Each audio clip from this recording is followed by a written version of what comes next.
is kind of fun too.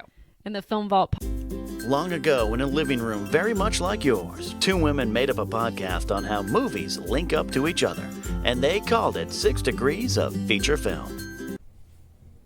Hello, everyone, and welcome to this 6 Degrees of Feature Film podcast. I am Brianne, also known as Miss Movies. And I'm Stacey Howard. And today we have a special guest, Oh my and that goodness. is the one, the only, the man, the donkey, and that is Scott Mantz. Keep going. Yes, it is so great, ladies. Thank you so much for having me on your show. I've been wanting so much to talk with you about movies on the record, and now finally, here it is. It is here. The With time is microphones now. and everything. I know. It's official.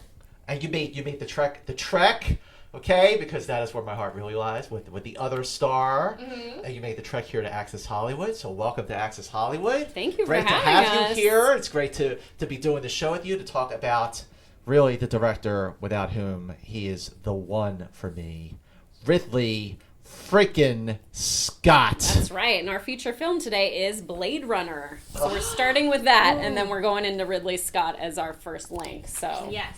Well, so everyone kind of knows. You know, Blade Runner is a film that has meant different things to me, different periods of my life. It's a film that I actually had to grow into, because when I first saw it when I was 13 years old in 1982, I did not get it. I didn't get it at all. Right. It wasn't what I expected at all. Because A, it was a sci-fi film, so I expected action and excitement. And B, you have Harrison Ford, hot off Raiders of the Lost Ark, and 2 Star Wars movies. And I got this film that was very cerebral, that was very ambiguous. I didn't get the ending. And it just, the scope of the film was way, way, way over my head. And as a 13-year-old, I was just like, huh? But it's amazing how, you know, back then, also in 1982, June of 1982, if you think about it, it was such an extraordinary month for this genre, because you had Star Trek II, The Wrath of Khan, Poltergeist, E.T. the Extraterrestrial, The Thing, and Blade Runner. Oh my gosh. 5 That's a ton. movies. They all came out in Sci-fi. June? All came out in June of 1982. No Jeez. other month ever in movie history has had such a wham-bang delivery of masterpiece movies like that month. That's insane. Wow. I That had is no insane. idea Yes, that well, many movies were released. But you know, when I saw Blade Runner in 1992 for the director's cut, you know, 10 years is a very big deal. The amount of perspective that you have on film when you're 23 versus 13 years old grows exponentially. So the thing with Blade Runner is they changed it around a little bit, because they took around that voiceover Right. that a lot of people criticized the film for, Right. the dreary, boring voiceover where Harrison Ford sounds like he couldn't care less. I thought Oh, it was and a he joke. didn't care less. No, and he didn't, because he didn't Right. want the voiceover to Right. be there in the first place. But because they took it out, that allowed the film to play out for itself. It was also- When did they take that out? Because I saw the theatrical version. You So saw the I theatrical saw version in I s- '82. Yes. So I saw that, but I moved out to LA in December of 1991, and the director's cut came out the following, I think it was September. So I'd been in LA for less than a year, and they had a showing of Blade Runner, the director's cut, at the New Art Theater right on Santa Monica Boulevard in West LA. And they said it was going to be different, and I figured, all right, well, let me give the film another chance. And I completely forgot that there was a voiceover to begin with, because I thought the film worked so well without it. And then there was the inclusion of this 20-second scene where Deckard has a dream about a unicorn. Now, the end of the film, when Deckard and Rachel are leaving the apartment, and he picks up the origami of the unicorn, Right. and he hears Gaff in his head say, "It's too bad she won't live. But then again, who does?" And he's like shaking his head. And what did any of that mean? But now, with the inclusion of that dream sequence in the director's cut, so Deckard is dreaming about a unicorn. So Gaff, who goes to his place, leaves a little surprise for him, the origami of the unicorn. How did Gaff know that he had that dream? Because he's a replicant. Da, da, da! I mean, the dream must have been on file, because that was the only way Gaff would have known that Deckard is a replicant, that he knew what he was dreaming. Now, here's the other thing. This will blow your mind. The movie is called Blade Runner. You think... Oh, wait. Okay, go with I this. know where you're going. Okay. But maybe. You think that Harrison Ford's Deckard is the Blade Runner, but Right. maybe he's not. Maybe Gaff, played by Edward James Olmos, maybe he's the Blade Runner.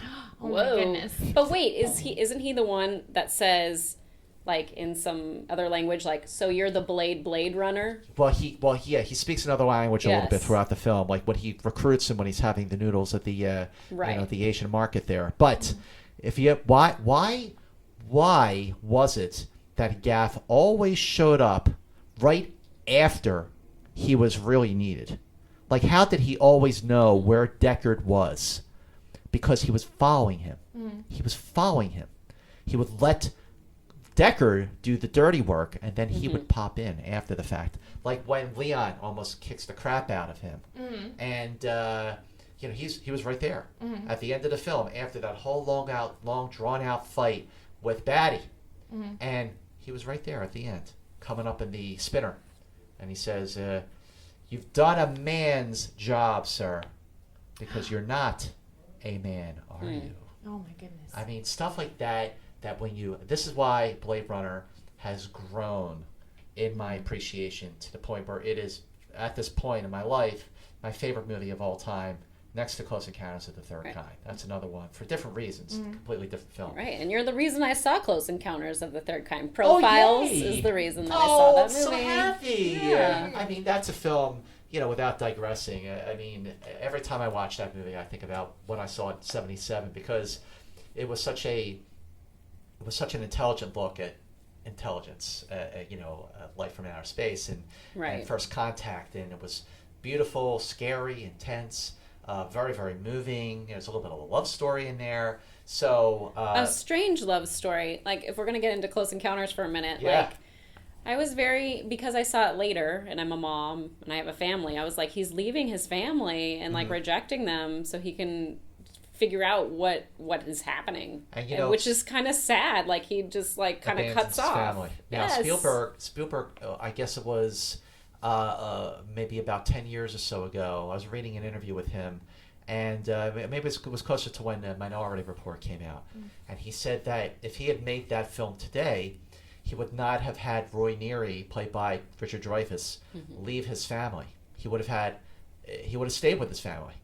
And I'm glad he made Close Encounters when he did, because he would not have left. I mean, it's a better ending because he found his calling and left his family. So I actually think that it worked out better that he did leave his family. But would it have changed? Then it would have been like the family's all going with him, like, because they're going to support him, or Who knows? No, he would have either stayed home with his family or he would have gone away. And but anyway, so regardless, but getting back to Blade Runner, this is a film. When I saw the director's cut in 1992, and when I saw the final cut in 2007, Yeah, there's like 3 cuts, right? there's actually Yes. 5. There's 5. Yes, there's 5 cuts. There's the theatrical cut, Yes. the director's cut. There's the international cut. There's the work print cut, which has some scenes and music cues that are not in any of the other cuts. And then there's the final cut, which came out in 2007. And when I saw the movie in 2007, they didn't change it too much. I think Ridley Scott just went back in, or his filmmakers, his team, went back in and just sort of like removed like the wires from the spinner and just sort of like give it a little nip and tuck, but he didn't go all Star Wars special Right. edition I was on going to it. say, like, people get all upset that George Lucas has changed Star Wars, but they're not upset about Blade Runner. Is that because you can access all the cuts? Is that why? Well, the 2007 release Blu-ray had all 5 prints, and it also had an amazing 3-hour documentary about the making of Blade Runner called Dangerous Days, which was actually a working title for Blade Runner back in the day. But, I mean, the difference between what Lucas did with the special editions, especially in New Hope, was he did way too much. He went overboard with the refurbishing and the special effects. I always thought it was very, very telling that of the Star Wars special editions, that the movie he did the least amount of work on was Empire Strikes Back, because it was already perfect to begin with. But I mean, when I watched A New Hope recently to get pumped up for The Force Awakens, I was like, oh yeah, I really wish I could watch the original version without all the bells and whistles that were not even needed because Star Wars was already great as it was. But Blade Runner, when I was watching it again in 2007 on the big screen for the first time since '92, I was marveled at. Here's a movie that at the time was 25 years old, and it looks like it could have been made today. And it was Ridley Scott's second big studio feature after Alien. His first one was The Duelist, and it was such a troubled production, that movie, that the cast and crew referred to it as Blood Runner. And the other thing was, a lot of people were like, oh, well, Harrison Ford had sort of a buzz cut in that movie. I didn't like his hair. He wanted to look different from Indiana Jones and Han Solo. And at one point during the pre-production of Blade Runner, they had him sort of wearing a hat, like one of the old film noir kind of movies, But he just wore a hat in Raiders of the Lost Ark. He's like, I'm not doing this. Yeah, I can't wear a hat again. With Unless my it's next a bowler film. hat. I mean, we need to change this up. Yeah, totally. Right, something different. But it's amazing how that movie, when it came out, it was a flop. Right, it only lost made money. $33.8 million. And it cost $28 million. Cost 28. So by the time you man. figure out how the theaters take half of that because that's where they make their money in addition to the popcorn and all that stuff. So the studio it lost money, and it was a failure. And it's just one of those movies like It's a Wonderful Life or Citizen Kane that there I go with Citizen Kane, and it just sort of brought this. It got reevaluated, reappreciated, and the influence of that movie was very evident in everything that followed, whether it's Minority Report, which, like Blade Runner, was also based on a Philip K. Dick story, but also a movie like Strange Days with Ray Fiennes, directed by Catherine Bigelow. I think that came out in '95. But also a movie that I loved was Children of Men. Yes, we've talked about that. Children of Men is my favorite movie of the O's because it is the Blade Runner of the 21st century. A film where you see the advancement of technology sort of set off against the deterioration of the infrastructure. So like in Blade Runner, you have the spinners and you have the off-world colonies, but L.A. in 2019 is overrun. It's dystopian. It's raining all the time. I mean, I don't know, but it's owned by China. Do you want to hear something funny about Blade Runner? Yeah, it's owned by China. But yeah, all that cyberpunk influence, the Asian influence is sort of what gives it its look. It's a mix. It's a blend of East and West, of past and future. That's what makes Blade Runner so freaking timeless and brilliant and innovative and influential in its look. But so a few months ago, actually a year ago, I went to get my driver's license renewed, and so I got it in the mail. And it said that it expires in November of 2019. November of 2019 is when Blade Runner takes place. Right. And now we are now less than 4 years away from that.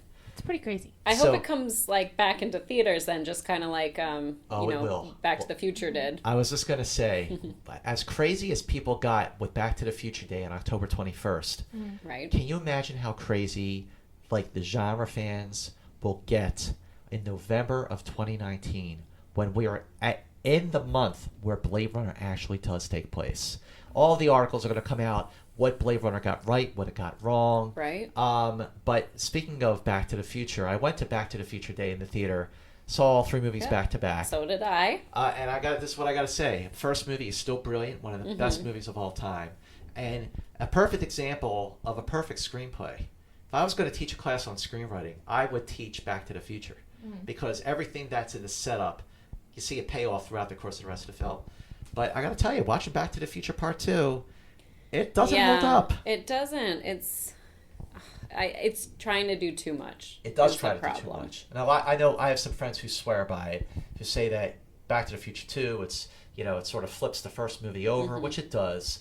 But I appreciate, the effort. You know what I'm saying? Yeah. It's just too much of the forward, back. It's confusing. It's dark. It's also a little violent, compared to the first movie. I always thought that Back to the Future Part 3 was the better of the sequels because once they got to the West, it returned to character. Right. And just one plot line from there. And where the first two movies were really about Marty, the third one was about Doc. He falls in love.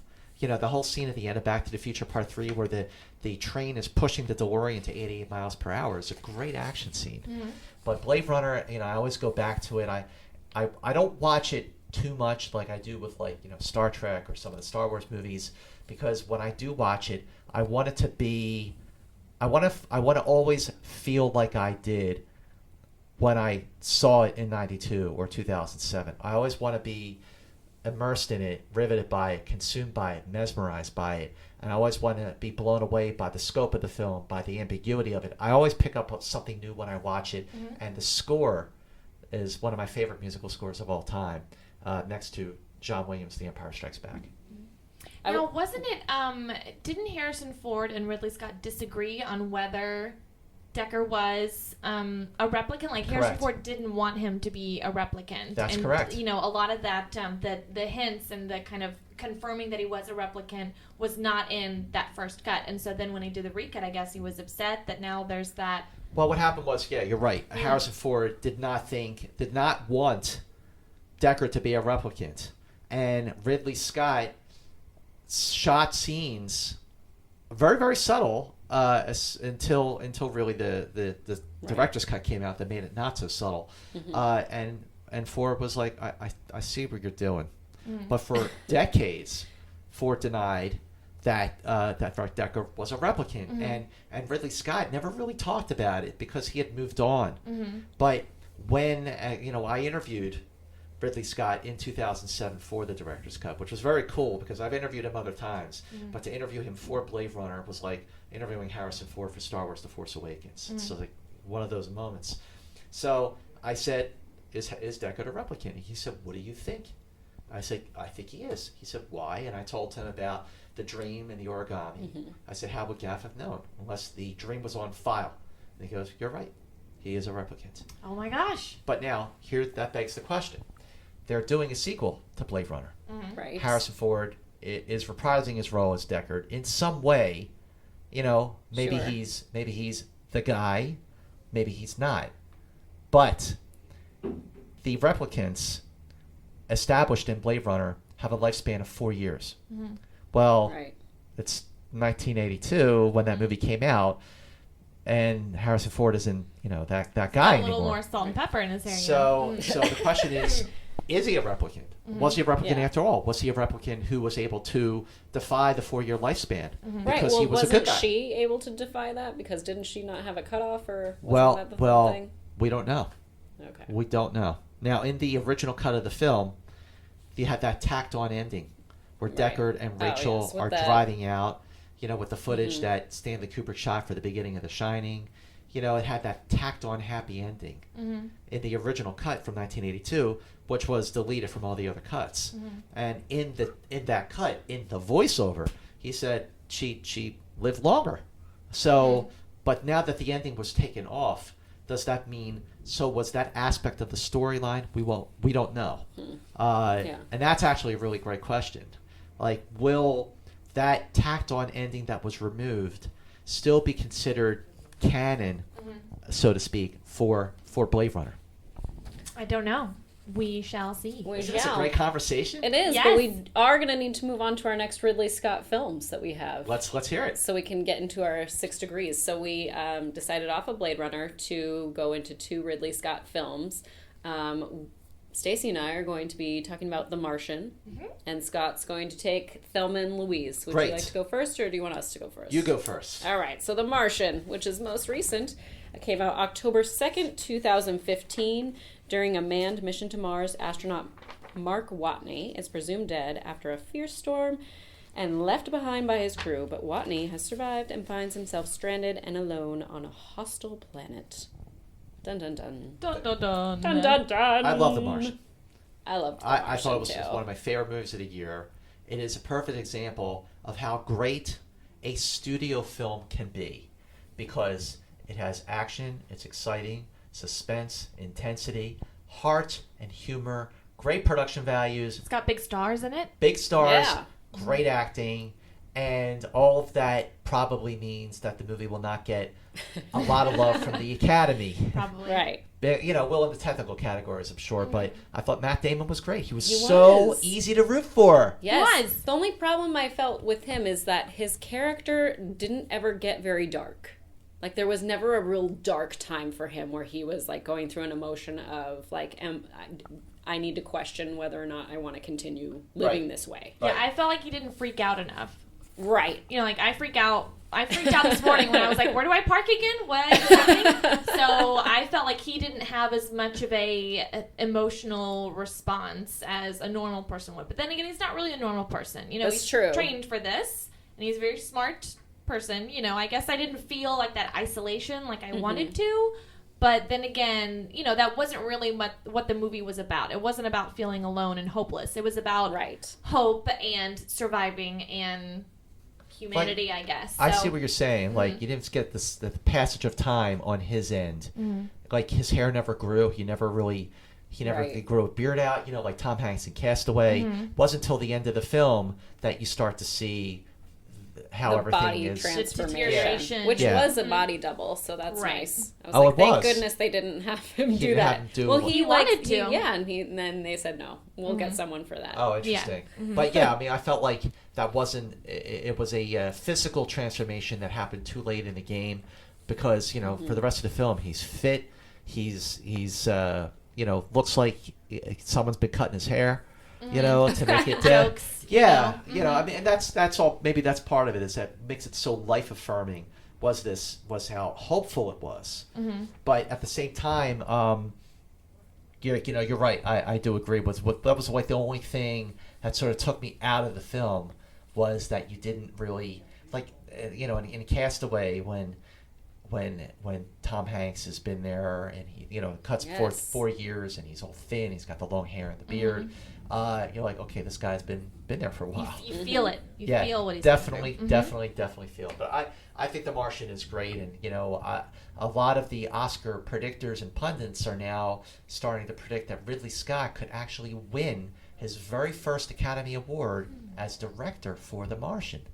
I hope so. I think he deserves to win. I mean, listen, The Revenant is great.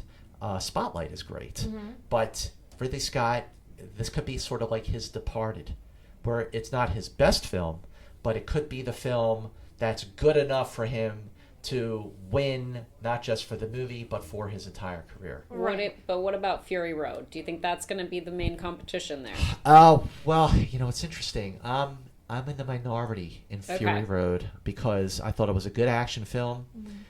Proficiently made, directed by George Miller, who still got it, obviously, but it was a 2-hour car chase with no story. It was, where are they going? Where are they running to? Where are they racing to? Why is Max so mad?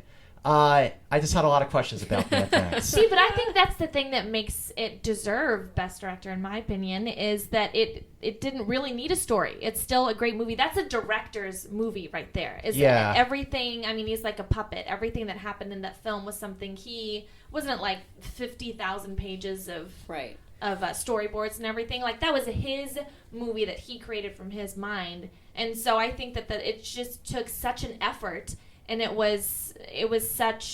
took so much direction on his part, I guess, for lack of a better word, that it was really just his baby. And I feel like, you know, he's in his 70s. Come on. He's directing like he's a young and eager 20-year-old something director. So I think he deserves it. My question with Best Director is, do they look at it as an entire thing, or do they just look at it as the movie? What I mean by that is, like, do they talk to people that were on set, like, and talk about their experiences with the director, or do they just solely go off of what they see in front of them? Yeah, I think going back to a movie like The Departed. Okay, The Departed came out in October 2006. And I like The Departed a lot, but in my review I specifically said that this is not a film that is going to win any awards. And I said it was the equivalent of Martin Scorsese wearing a pair of comfy old slippers because he was directing a movie in his comfort zone, a mob movie. But then there it was, winning the Oscar for Best Picture and Best Director. That was not his best film. If you want to look at the Raging Bull or Taxi Driver or Goodfellas, those are movies where Right. he would have he deserved to win Best Picture. And The Departed is one of his better movies. It's not his best, but it was good enough for the Academy to look at it and say, you know what?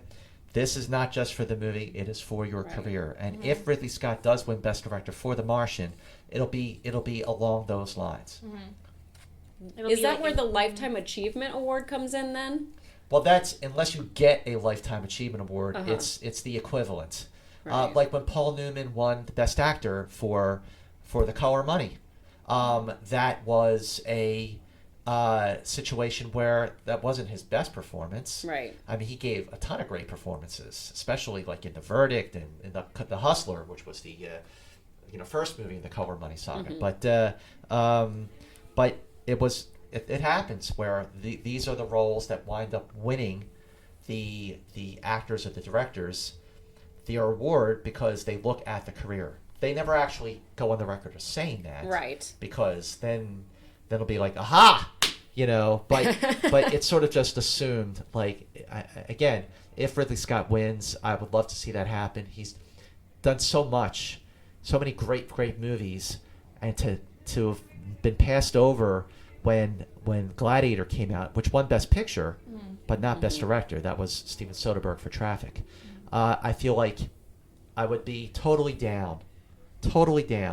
Maybe what'll happen is that The Martian gets Best Director, but Spotlight gets Best Picture. Maybe. Ooh, That could happen.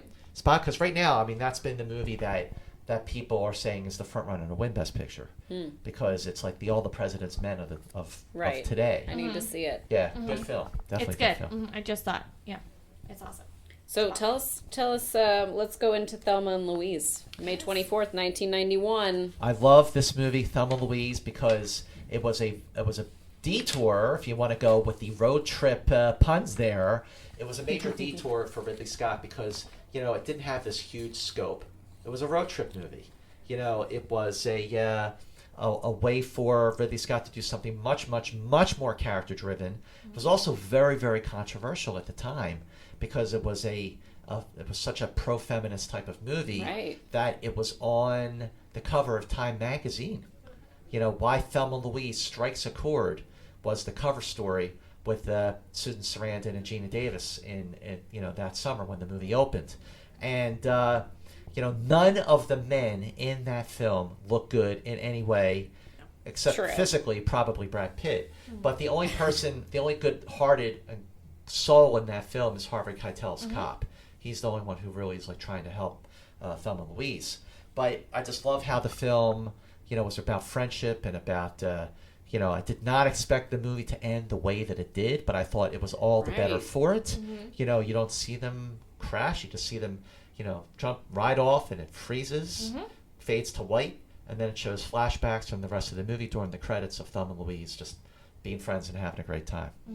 Can I say my favorite moment in the movie is when they kiss at the end? Because it's not like sexual or romantic in any way, even though it's between two women. It's just they're acknowledging their friendship. They're saying we're going to go out in a blaze of glory. We don't give a shit. And we're going to end on our own terms. And I really liked that they had that little moment. And Susan Sarandon came up with a lot of moments for her character in the film, and I think that was one of them. And then also, they wanted to have a love scene between her and Jimmy, and she was like, no, she would have been too frazzled for them to have sex. Oh, Jimmy played by Michael Madsen? Yeah. And so she came up with a lot of her character's moments that really define the film for me, and I love that little. I love seeing how they grow as independent women throughout the course of the film. The arc of those two characters. Gina Davis is so dependent on her abusive husband, played by Peter McDonald. Chris McDonald. Close. I got the McDonald part right. Okay, off the cuff.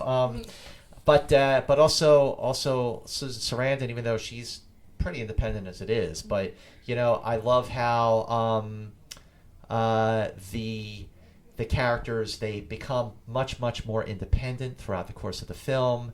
And like there's that scene where they're driving through the desert and there's some music playing, and it just sort of shows each of them this look on their faces of sternness, and then they're both sort of like starting to crack like a smile of confidence, you know, and you just feel how confident they are.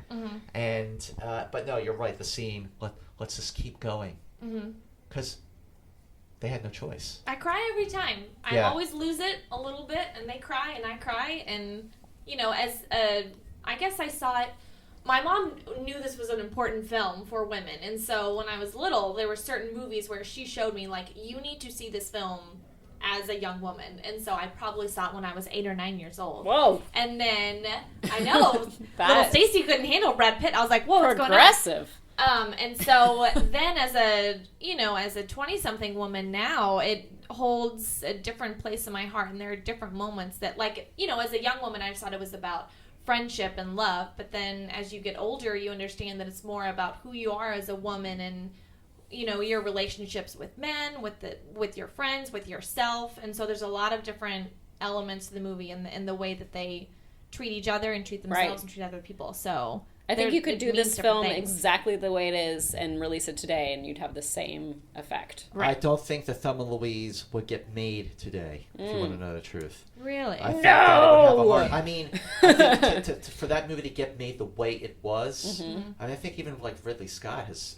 said that, or either Susan Sarandon or Gina Davis. One of them has said more recently that, you know, there's no way that movie would have gotten made today. Because of the portrayal of men? Because of the portrayal, because it's it was so controversial in the day that a movie like that would not have gotten greenlit today, I think is what they said. Because also it's so much harder to get movies greenlit anyway these days that don't have superheroes or sequels, or they're not based on pre-existing properties, you know. But original content. It's a totally original film. It holds up very, very well. It's not dated, I don't think, in any way. No.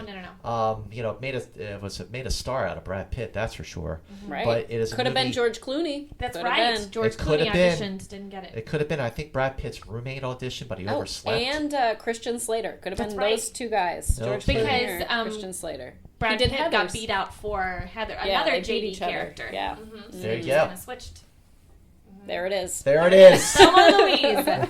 Okay, so from Blade Runner, we did Ridley Scott films. We talked The Martian, and we are going to do 2 films off of The Martian. What is your pick? Oh, our link is films about a space catastrophe. Yes. Why don't you go with yours? Oh, I'll go? Am I going? Oh my goodness. Okay. So I picked one of my favorite movies. It's a great comedy, action, weird film that my brother introduced me to when I was 9 years old. It came out in 1999. Galaxy Quest! Oh, I love Galaxy Quest. Galaxy Quest is amazing. So if you haven't seen it yet, the alumni cast of a space opera television series have to play their roles as the real thing when an alien race needs their help. So it's basically... Now, I am not a Star Trek fan. I've never seen the original movie. I know you are. Yeah. I haven't seen the original movies. I never saw the original show or Next Generation or anything like that. But apparently this film is based off of their own kind of experiences and the fandom of the show. And I think William Shatner had an experience like this where he was overhearing a conversation someone was having about him in a bathroom, about how, you know, they're all old washed up actors, no one likes him and everything like that. And so they kind of made a movie about this old television show that was, you know, cheesy in its own right, but had fans that loved it. And then it ends up being real, and they really do go to space and meet real aliens. And it's insane, and it's batshit, and I love Galaxy Quest. Well, the best thing about Galaxy Quest is it just captured the fandom that Star Trek has. And it didn't make fun of the fans. Right. It showed them respect. And in the end, as the real cast members are going through a real Galaxy Quest adventure, it was the fans who saved the day. Right. That's what made it so great. That's why you and I, Stacey, are so important. We saved the day. You definitely saved the day. And it's Justin Long's first movie. I love Speaking that. of fans saving the day, little Justin Long, he's so cute in this movie. And I love Sigourney Weaver, so hot with that blonde wig. Oh yeah, she was like, I feel like my IQ dropped the second I put on that blonde wig. That's what so she great. said. It's so funny. I saw this probably when it first came out. It was most likely VHS or DVD at the time, and I didn't like it, and I didn't get it. And then I rewatched it a few weeks ago, and I like it now. And I think it's because now I understand conventions. Yep. Now I understand Star Trek. Like, now I understand, like, I get it. Whereas, like, I think you have to have that background knowledge to fully appreciate the film. Yeah, I think the movie works anyway. But yeah, I mean, Galaxy Quest, Star Trek. I mean, it's Star Trek. It's the best. I did I host Star Trek conventions from time to time, and I always like to rank all the Star Trek movies, with the help of the audience, where we all vote. Everyone in the audience, like 1,000 people, by round of applause, they vote for the best favorite Star Trek movie in chronological, in order from best to worst. But I always throw in Galaxy Quest because it's a Star Trek movie. It's not the Star Trek movie, but it's so inspired, and it's such a loving tribute to Star Trek and what people love about it, that it feels like the best Star Trek movie that was never made. Exactly. And there's also references to not just Star Trek, but other films. Like Sam Rockwell based his portrayal on Bill Paxton's performance from Aliens, getting it back to Ridley Scott, of, this hysterical fear of being killed and everything. And then also it's got, can I just say real quick to, not segue, but just go off. Veer off. Yeah, veer off into something. The opening credits of Spectre that I just saw have this woman kind of, it's all in kind of, looks like ink, like black and white, and it's this woman writhing, and it has like the little tentacles around her. It looks just like the scene with Tony Shalhoub, and when he's like sleeping with the alien woman, and the little tentacles come up. I'm like, oh my god, Galaxy Quest. The second that went up, I said that, and all these guys around me laughed, because I was like, it's Galaxy Quest. It's the interspecies sex is going on right now. I thought it was so funny. Yeah, definitely. It just brought me right back to it. But I mean, Galaxy Quest is a movie that I rewatched recently because of the Sigourney Weaver profiles, and it holds up. I mean, the movie didn't do that well. It did okay, but it didn't make like 90 mil or something. Yeah, it didn't even cross 100 million. Yeah. But they were talking about doing a TV series based on Galaxy Quest. I hope that happens. I don't know. I've sort of been hearing things going back and forth with that, but I'm with you on that one. That one definitely holds up. All right, the other movie I wanted to talk about super quick is Gravity. Because that's another space one. I was going between this or Apollo 13, and I thought Gravity would be a better one to bring up because it's female centric. And then Sandy I was like, Bulls. Yeah. I enjoy those female centric films, and I thought, oh, she's an astronaut, and she's awesome. Trying to figure this all out. And George Clooney is our next link to all the other things. Once again, another astronaut cracking jokes, like not even worried about. He's like Buzz Lightyear in space. Yes. That's all I gotta say about Gravity was my favorite movie of 2013. I was really rooting for that to win Best Picture, but it went to 12 Years a Slave. I mean, it won 7 other Oscars, including Best Director for Alfonso Cuarón, who directed Children of Men. Yay! Yes. But that's a great ride. It's 90 minutes, and I just love how there's like some big scene that's very intense, and then you get to hold your breath. And then there's another big scene that's very intense, and then you get to hold your breath. But the emotional moment of that film was when Sandra Bullock is in the cockpit of the spacecraft, and Clooney gets in, and he's like, he lived. But then he's telling her, don't give up, live your life, and then the camera pans back to his seat, and it's empty. And you realize that he was never really there. But he was still telling her something, how she knew, and that inspired her to keep trying to survive. So that's a beautiful moment. Yes, and it won a ton of Oscars. It did. So good job. 7 Academy Awards. That's another director's movie for Alfonso Cuarón. That was like all about his direction in it. Okay, so Scott, what do you have after off of Thelma and Louise? Well, off of Thelma and Louise, I'm going to go with The Fly. Okay. The Fly with Gina Davis, Jeff Goldblum, 1986, directed by David Cronenberg. This is his most commercial film that Cronenberg ever did. It was a little disturbing, the way Brundlefly became Brundlefly. Jeff Goldblum was great in this movie. It's one of the best remakes in movie history because it is so very different from the original version of The Fly, which was like obviously a very, very cheesy movie. But it was a love story. And a lot of people think that the line, be afraid, be very afraid, came from Alien, and it came from The Fly. And that was Gina Davis's line. And that's one of her strongest roles. That's sort of her Ripley role. Nice. Is The Fly. But it's a great movie. It's one that I think gets overlooked, and while it was very well reviewed and did well when it came out in 1986, it's one that a lot of people haven't really talked about in quite some time. I think we need to profile David Cronenberg. I wish we had this discussion a few days ago, and I'll give you the inside joke on that later. So anyways. Please do a profile on David Cronenberg. That would I be would, amazing. yeah, listen, we want to keep profiles going forever, but, you know, we just struggle with viewership. Like, the people who watch or listen to profiles love it, but we put all that work into it. We get it's good a lot guests. of work. You have you have incredible guests. And we just, you know, like, I think it's just because of the platform we're on, you know, they don't have a lot of subscribers and everything, but they give us the freedom to do what we want. Right. You know, that is and that's watch nice. profiles, people. Yes. If you are a true film fan and really want to know the background and the knowledge, the true knowledge of these movies and directors and actors that you love, with incredible guests like the real actors calling in, an incredible host. Yes, an incredible host. You know, Alicia Malone, we Red love Fury. we love doing profiles. It's so much fun.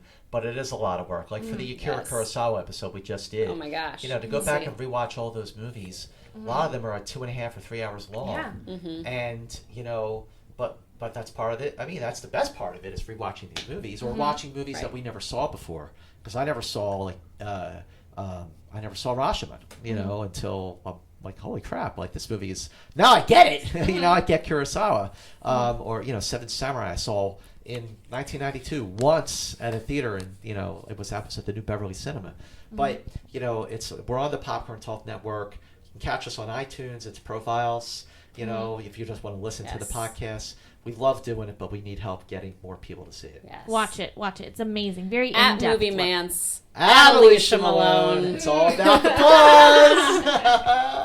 Yes. Perfect. So what is your last one then? My Did last you have one more film off of Thelma Louise? Yes. Well, Dead Man Walking. Oh, Susan okay. Sarandon. She won the Academy Award for Best Actress in 1995, directed by her then companion Tim Robbins. Great movie, definitely a very provocative film about the death sentence. But the relationship between the characters played by Susan Sarandon and Sean Penn are terrific. It is engaging, an emotionally resonant film, and a movie that definitely stays with you long after the house lights come up or you turn off your TV. And there you go. There you go. We're going to quickly do our last thing and then say our goodbyes. So I'm just going to do Kevin Bacon, how this all links, how Blade Runner links up to Kevin Bacon, our main man. So Kevin Bacon was in Apollo 13 with Cheryl Howard, who was in Splash with Daryl Hannah, who was in Blade Runner. There it is. There it is. There wow, it is. that's 4 degrees. Yeah, that's not too Pretty bad. good, pretty That's Didn't take impressive. I like the show. Oh, good. We like the you. show. Thanks for I coming like on. the show. Yes. Thanks for having me. Thanks for coming out to make this Yes. a little Absolutely. easier. Where can we find you aside from profiles, which we just discussed? Well, you can follow me on Twitter at Movie Mantz, at Miss Movies, at Movie SO Mantz. Howard 2012. Yes. There we go. But yes, and you can definitely catch my reviews on Access Hollywood, Access Hollywood Live, and on AccessHollywood.com. And I'm also doing another show with Alicia Malone called Indies Are My Jam on her YouTube channel. Nice. So check that out too. So And yeah. her YouTube channel is Movies Are My Jam. Right, Okay. that's her Awesome. channel. So Yes. I'm just around, you know, just popping up at Always Q&As. doing the coolest things, doing the coolest interviews, being the coolest guy. Thank you so We much, love you, ladies. Scott. We Mr. love Cool. you back. Woo! High five. High High five. fives. High five. High five. Yes. High five. Good High times. You can all see that, I'm sure. All right. Thanks for listening, everyone. We'll see you next time. Bye. Bye-bye. Bye. Bye. Bye. Bye. Bye. 6 Degrees of Feature Film is produced by Stacey Howard and me. Special thank you to Ken Knapsack for our intro and Matt Brown for our artwork.